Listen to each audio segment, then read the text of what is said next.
జేఎల్వి న్యూస్కు స్వాగతం. నకిలీ మందులతో లబోదిబోమంటున్న ఆక్వా రైతులు.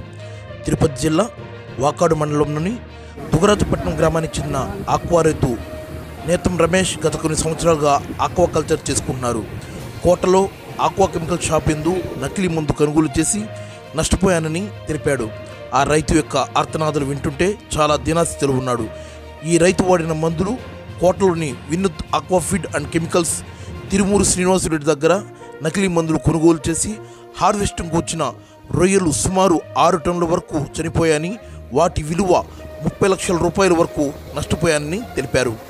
అలాగే ఆ రైతు కోట షాప్ యజమాని తెలియజేయగా, మీరు ఎవరు చెప్పుకుంటారో చెప్పుకోండి, నాకు సంబంధం లేదని షాప్ యజమాని తెలిపాడు.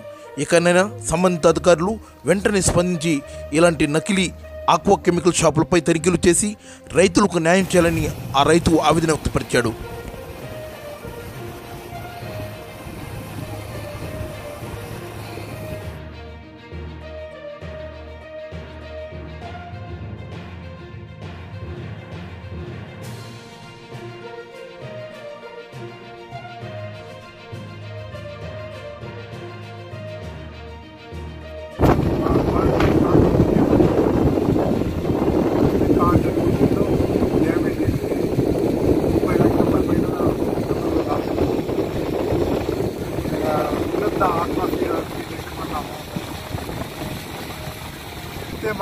మాకు తెలియదు అన్నారు. మీ ఇష్టం, మీరేం చేసుకుంటున్నారు. ప్రభుకి ఫోన్ చేసాం, కూడా సమాధానం చెప్పాడు. సేనారెడ్డి చెప్పిన ఆ మాట అన్నారు.